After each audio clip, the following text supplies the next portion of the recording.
Okay, I'm going to talk about one of the key skills to develop as a practitioner. And this is something that's not taught in medical schools, it's not taught in naturopathic schools, it's not taught in school. We learned a lot of subjects.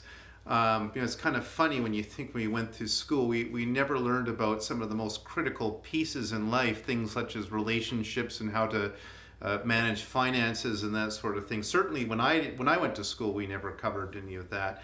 And there's another aspect is communication, how to communicate effectively, but perhaps even more important than that is how to listen really effectively. Now, I'd heard the term listening, and I thought, well, I think I listen to people, but what I started to realize is how much I didn't listen to people, that for the most part, when I was in a conversation with people, I'd be thinking about what's the next thing that I'm going to say, not really over in their world, being able to hear what it was that was, what their experiences was, what they were going through, that sort of thing, to really be able to get that.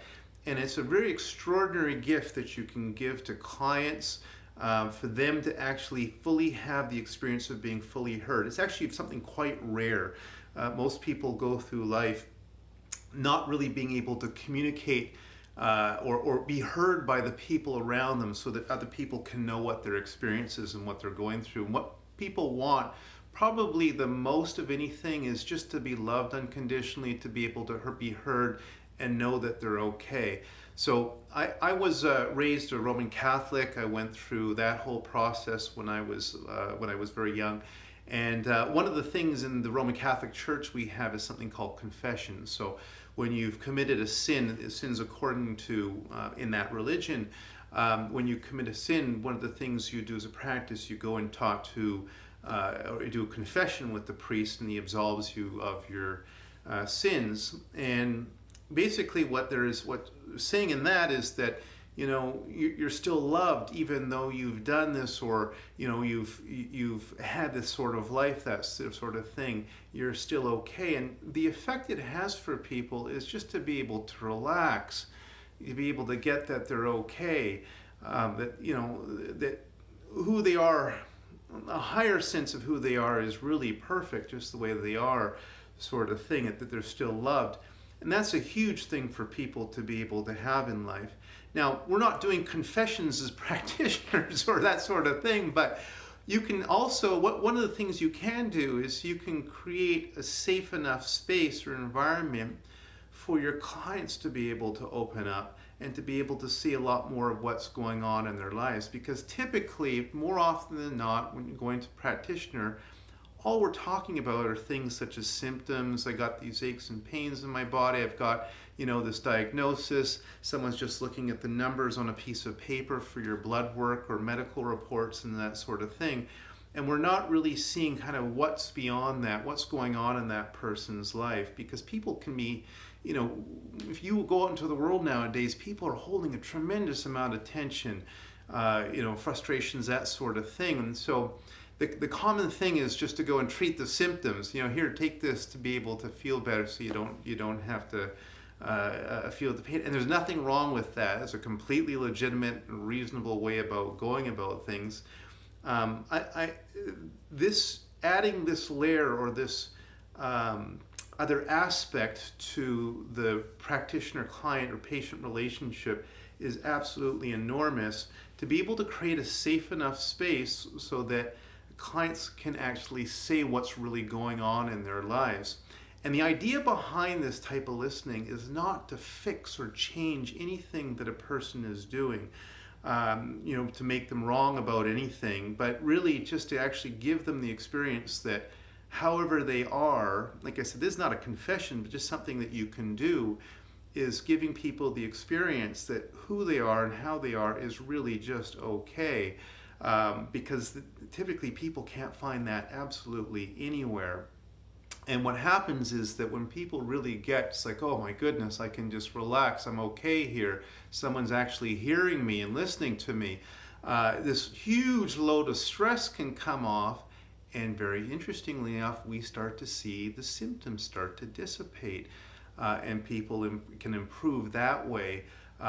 in sometimes very magical and extraordinary ways. And I'll give you an example of a story of a client I was working with, a woman, and I guess she was probably in her about her late 30s, and she had gone to a number of specialists. She'd been to a naturopath, and she was not getting any results for her condition, which was that she had something called endometriosis, which is it's a high amount of inflammation in her uterus.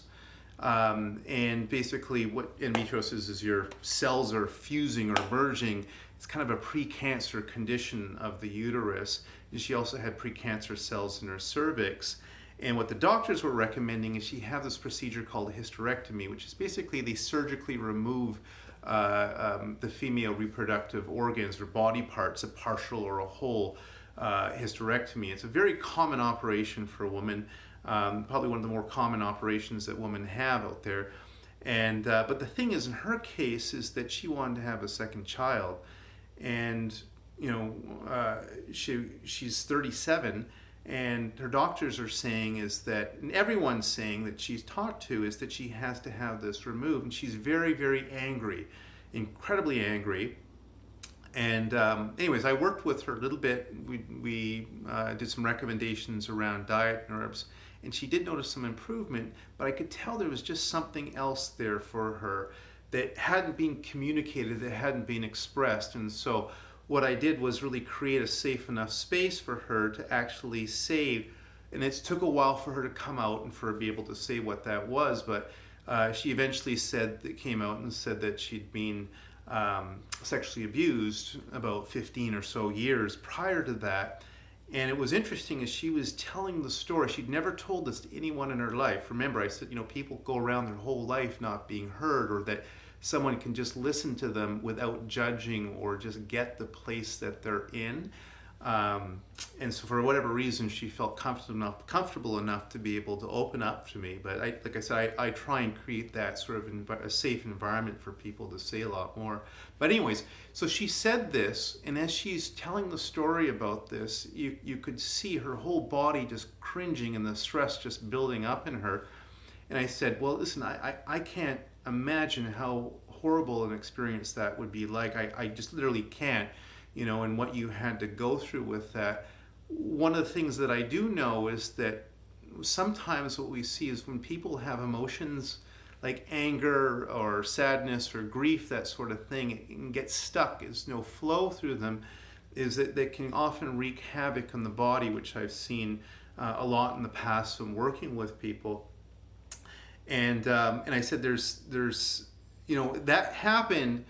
And you can't change what happened, but what you can do is start to change your interpretation or your understanding about what happened into such a way that doesn't have you holding on to this stuff, because you don't want to be holding on to that anger and all that sort of, the shame and all that sort of stuff. You really don't want to be carrying that around. So there's another way, and one of the things that I do know is such a very powerful tool is that of forgiveness.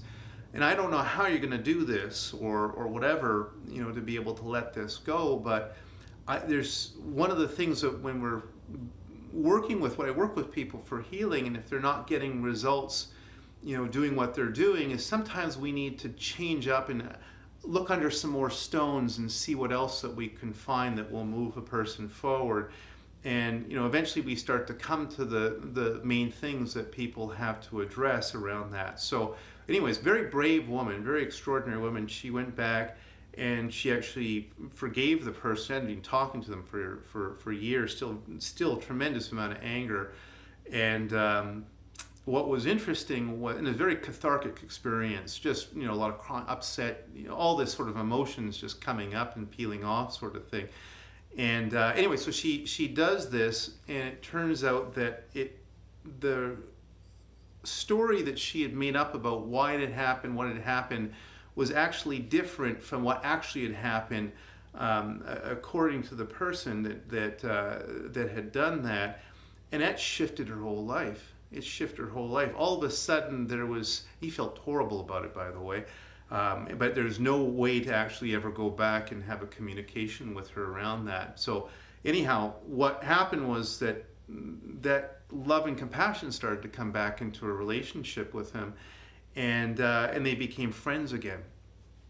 Now, that was a powerful, moving experience, for a very life-changing experience.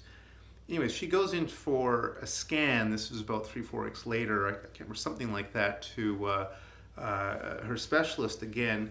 And they were looking, and they could not find the inflammation anywhere in her cervix and her uterus. That had all gone. And she was actually healing in that area, or it was healing or healed in that area at that point in time.